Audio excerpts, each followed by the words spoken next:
20 साल की शिखा जवानी के पड़ाव में थी। शिखा अमीर माँ बाप की लाडली और इकलौती, पढ़ाई में होशियार, बेहद खूबसूरत मस्त लड़की थी। शिखा पढ़ लिख कर कुछ बनना चाहती थी। फिलहाल शिखा पढ़ाई कर रही थी। जिस दिन उसकी एमए की आखिरी परीक्षा थी, उसी शाम को लड़के वाले उसे देखने आ रहे थे। शिखा इस बात पर बिल्कुल खुश नहीं थी, पर वह अपने माँ बाप के खिलाफ भी नहीं जाना चाहती थी, इसलिए वह चुपचाप उस शाम तैयार होकर बैठ गई। लड़के वाले जब आए, उन्होंने शिखा को देखते ही हाँ कर दी। यह रिश्ता तो पक्का हो गया, पर शिखा की ख्वाहिशों का महल टूट गया। शिखा के मंगेतर का नाम मानव था। मानव भी अपने अमीर माँ बाप का इकलौता और लाडला बेटा था। मानव अपनी माँ के बहुत करीब था और माँ की खुशियों को सबसे ज़्यादा महत्व देता था। 6 अप्रैल 2020 को शिखा और मानव की शादी बड़ी धूमधाम से कर दी गई। अगले दिन वह सुबह उठी और सास के पाँव छूने लगी, तो सास ने उसके देर से आने का ताना दिया। बस यहीं से शुरू हुआ शिखा के समझौतों का दौर। शिखा जो भी काम करती, उससे कोई ना कोई गलती निकाल कर उसको डांटना शुरू कर देती, पर शिखा को इस बात की तसल्ली थी कि उसका पति उससे बहुत प्यार करता है। यहाँ तक कि शिखा के जेब के लिए बहुत ही छोटा सा खर्च बांध दिया गया, जिससे मुश्किल से ही अपना ज़रूरत का सामान ले पाती थी। पर शिखा ने फिर भी धैर्य रखा। 1 साल बाद शिखा को एक सुंदर बेटा हुआ। शिखा अंदर से खुश थी, चिंतित भी थी, क्योंकि वह घर के हालात जानती थी। जैसे जैसे बेटा बड़ा होने लगा, तो उसकी ज़रूरतें भी बढ़ने लगीं, पर शिखा के पास पैसों की कमी होने के कारण वह अपनी ज़रूरतों का मुश्किल से ध्यान रख पाती थी। फिर बेटे को तो कहाँ से करती। उसने अपने पति मानव को अपना खर्च बढ़ाने के लिए आग्रह किया, पर मानव ने उसकी बात न सुनी। तब शिखा ने मानव से अपने बेटे को बाहर पढ़ने के लिए भेजने की बात करी, और संयोग से मानव भी इस बात पर राजी हो गया। यहाँ शिखा ने अपने ममता से समझौता करते हुए अपने बेटे को बाहर पढ़ने के लिए भेज दिया। अभी भी सास के व्यवहार में किसी तरह से कोई बदलाव नहीं आ रहा था। वह वैसे ही निरंतर उसके ऊपर ताने कसती थी।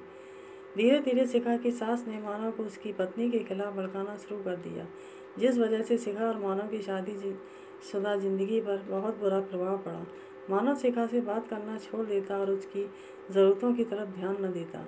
कई बार तो वह शिखा को बात बात पर जलील करने लग जाता था। बस जिंदगी उसकी यूं ही चलती रही और शिखा समझौतों में उलझी रही।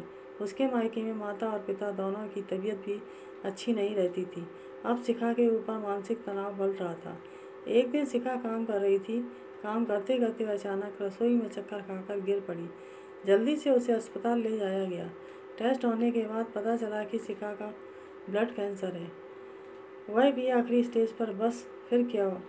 शिखा अपने भविष्य के बारे में न सोचती हुई अब वह अपने परिवार का ही सोच रही थी, जिस कारण वह अपने घर के भविष्य के लिए बंदोबस्त करने में जुट गई।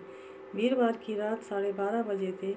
शिखा को खांसी आने लगी। हाथ से मुंह दबोचे बाहर को भागी, ताकि पति की नींद में कोई खलल न हो। पर जब मानव ने देखा कि शिखा की तबीयत ठीक नहीं है, उसने जल्दी से एम्बुलेंस बुलाई और शिखा को अस्पताल ले गया। अस्पताल ले जाते ही शिखा का इलाज शुरू कर दिया गया। अगले ही दिन शिखा की सेहत में थोड़ा सा ठहराव आया, पर उसके मन में नहीं बेचैन। शिखा ने पास में पड़ा कागज़ कलम उठाया और पति के नाम एक खत लिखा। अच्छा, चलती हूँ, अपना ख्याल रखना। वक्त होता तो सुबह की चाय बना कर जाती, पर तुम चिंता मत करना, तुम्हारी चाय तुम्हें वैसे ही टेबल पर तैयार मिलेगी। कल बेटे की आखिरी परीक्षा है, इसलिए मेरी मौत के बारे में अभी उसे मत बताना। परीक्षा होने दो। तुम भी मेरे संस्कार की रस्म रविवार को ही करना।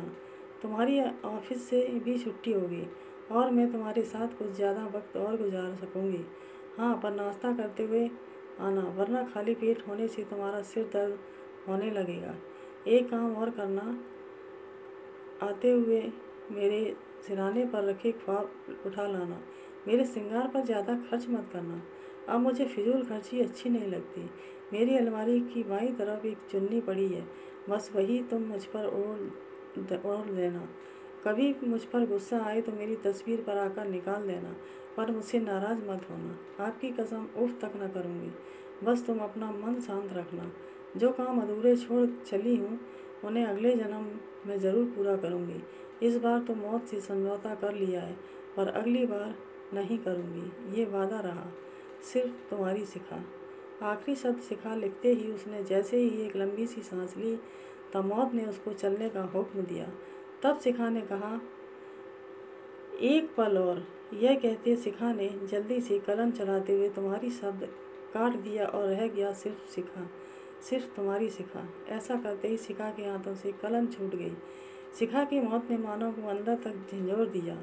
कुछ दिनों बाद मानव ने एक NGO खोला और हर औरत को अपने स्वाभिमान और आत्मविश्वास की रक्षा करने की सलाह दी, ताकि कोई भी बेटी, बहू और पत्नी ऐसा खत लिखने पर मजबूर न हो। धन्यवाद दोस्तों। जय हिंद, जय भारत।